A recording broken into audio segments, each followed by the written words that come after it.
안녕하세요. 큐레이터 도계은입니다. 이곳은 공예의 옷방을 보여주는 의 공간입니다.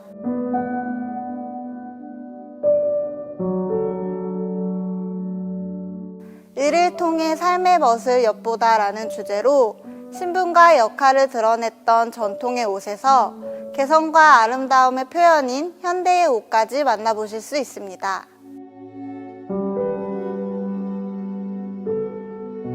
조선 철종 때부터 5대째 왕실 금박 공예를 잇고 있는 국가중요무형문화재 제119호 금박장 김기호 장인의 작품입니다. 김기호의 금박 공예는 전승을 그대로 이은 것으로 목판을 사용하여 손으로 금박 문양을 실크 위에 입혀나가는 한국 전통 금박 공예 기법입니다. 홍원삼은 왕비가 예복으로 착용했던 겉옷입니다. 봉황 문양을 금박을 찍고 금박 용보를 달아 권위를 더했습니다. 면사는 얼굴을 가리기 위해 얇은 비단으로 만든 쓰개입니다. 왕실 여성이 예식 때 머리부터 온몸을 덮었었던 사각 보자기 모양의 얇은 비단입니다.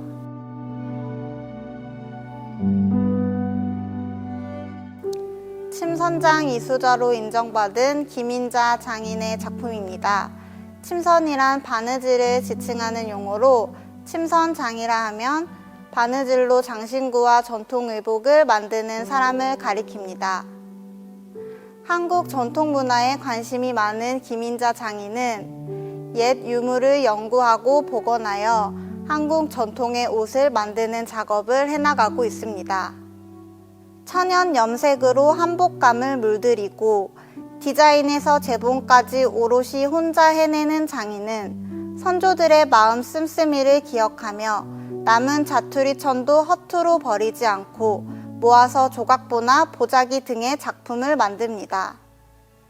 모던 한복은 안쪽 한복의 끈과 함께 또는 따로 묶어 다양하게 연출할 수 있습니다.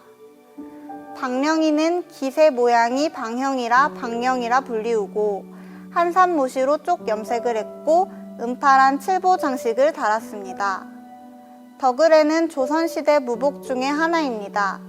겉옷 위에 덧입는 소매 없는 옷과 복숭아 단추, 17세기 옷 형식의 전통복이지만 동정을 떼어내면 현대적으로 보입니다. 돌복은 고름이 긴 것이 특징입니다. 노란색은 우주의 중심을 뜻하며 아래쪽의 실은 아직 입지 않았다는 뜻입니다. 마지막으로 오방장 색동 두루마기는 환갑 때 입는 옷으로 단 부모가 살아 계셔야만 입을 수 있습니다.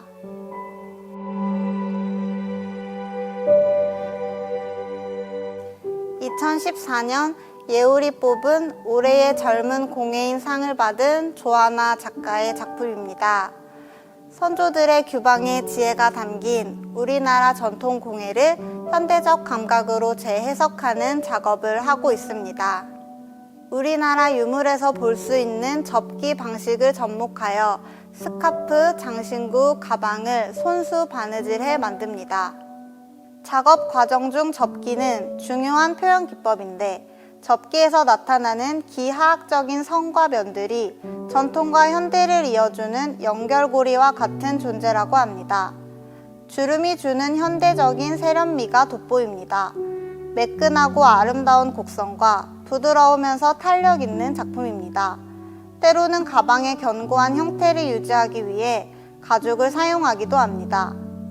각접기 직물 장신구 및 가방으로 2013년 특허도 받았고 작품 제목 소소화는 작은 것에서 웃음을 주고 소소한 이야기 꽃을 피운다는 의미입니다.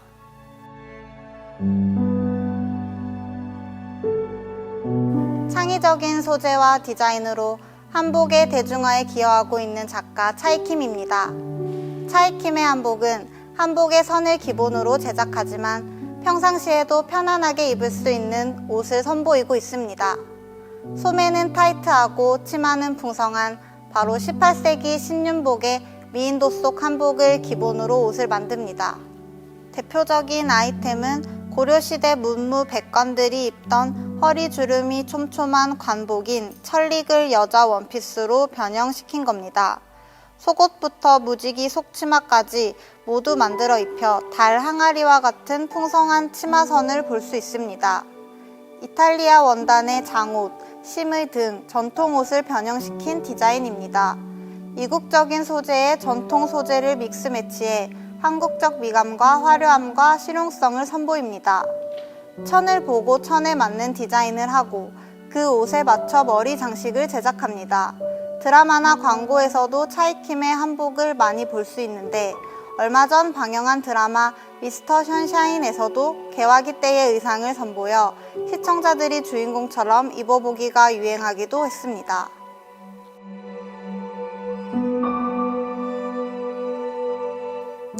서울과 유럽을 기반으로 활동하고 있는 아트앤 디자이너 스튜디오 오마스페이스입니다. 우리 옷과 서양 옷의 장점을 조화시켜 옷을 만드는 오마스페이스의 모든 작업은 예술적으로 승화된 아름다움을 표현합니다. 삼배나 면, 야생 실크 등 천연 재료를 사용해 인간에게 해가 되지 않고 자연과 상생할 수 있도록 디자인하며 수공예에 대한 존중을 담고 자연 친화적인 공법을 유지해 소량만 생산한다고 합니다. 어느 하나 똑같은 게 없는 특별함이 돋보이는 의상은 삼배를 주 원단으로 흑단 염색을 하는데 어두운 블랙부터 은은한 회색의 밝은 빛깔까지 염색의 횟수에 따라 색의 느낌이 다 다릅니다. 전시 풍경은 옷이 만들어지는 과정을 철학적으로 풀어낸 작품입니다. 순환되고 지속되는 자연현상을 표현하고 있습니다. 흙에 뿌려진 모카씨가 솜이 되고 솜이 실이 되고 실이 직물이 됩니다. 그 천으로 옷을 만들어 사람이 입고 쓰임이 닿으면 그 옷은 다시 흙으로 돌아가는 과정을 담고 있습니다.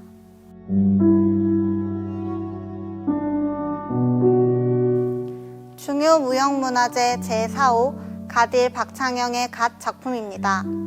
갓이라는 말은 본시 순수한 한국어입니다. 속칭 갓으로 불려지는 흑립은 우리 민족을 상징하는 백이와 대비되어 조선시대 선비들의 신분을 상징하고 있습니다.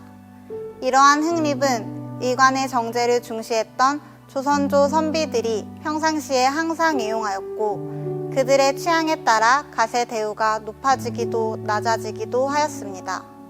영화 스캔들에서 주인공 배용준이 쓰고 나온 갓과 KBS 드라마 명성황후 장희빈 그리고 넷플릭스 드라마 킹덤에 등장하는 갓은 모두 박창영 선생의 작품들입니다.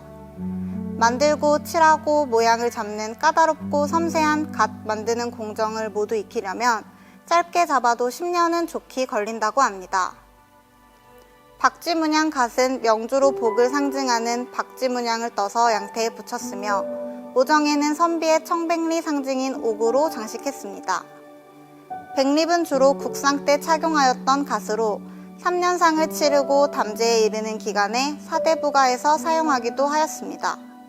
마지막으로 황창술 갓은 조선 중기 인물이었던 단구 황창술이 쓰던 갓을 복원한 것입니다. 죽사로 한 올 한 올 엮어 섬세하게 제작하였습니다.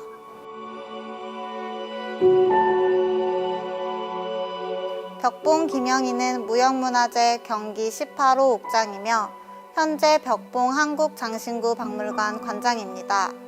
옥을 갈고 닦아 조선왕조 유물을 되살려내고 옥공예의 우수성을 알리고 있는 장인입니다. 고대부터 동양에서는 옥을 부귀와 명예를 나타내는 상징으로 여기고 있는데 우리나라도 선사시대 때부터 옥이 출토되고 특히 삼국시대 유적지에서 수없이 많은 옥이 출토되었습니다. 왕을 비롯해 높은 벼슬을 지닌 사람들이 신분의 표시로 지녔을 정도로 귀하게 여긴 보석입니다. 여기 보이는 이 옥보는 고증을 거쳐 제작한 명성황후의 거북문양 어보와 고종의 용문양의 옥보입니다. 명친왕비 대삼작 놀이개의 붉은 산호는 부정한 것을 쫓아내는 상서로운 색입니다. 백옥 나비 떨잠은 대례복을 입고 큰 머리를 할 때 머리에 꽂는 장식품으로 용수철 모양 장식이 움직일 때마다 떨린다고 해서 떨잠이라고 부릅니다.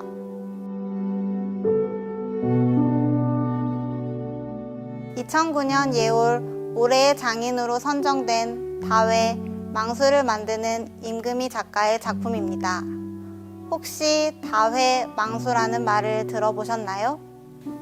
다회는 여러 가닥의 명주실을 합사하여 짠 끝목을 말합니다. 조선 복식을 천리게 두르는 넓은 띠를 강다회로 명칭하며 띠를 띈다는 것은 기능적인 면 외에 여밈의 예로 표현되었습니다.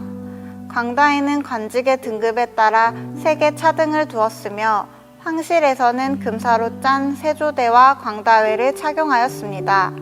또한 장수와 행복을 기원하는 글자와 문양을 넣어서 짠 장독근은 광다회 중 고격이라 할 수 있습니다. 그리고 표면이 둥글게 짠 동다회는 면류관의 류와 어부의 인수인근에 사용되며 놀이개의 끝목으로 사용됩니다. 망수는 대개 연사한 명주실을 사용하여 가닥수에 따라 수십 가지의 무늬를 맺는 작업입니다.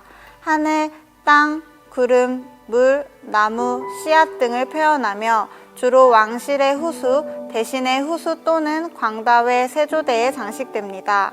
망수는 현대 장식물과도 어울림의 조화를 이룰 수 있는 우리의 전통 예술품의 상징이라 할 수 있습니다. 지금까지 의테마를 살펴보았습니다.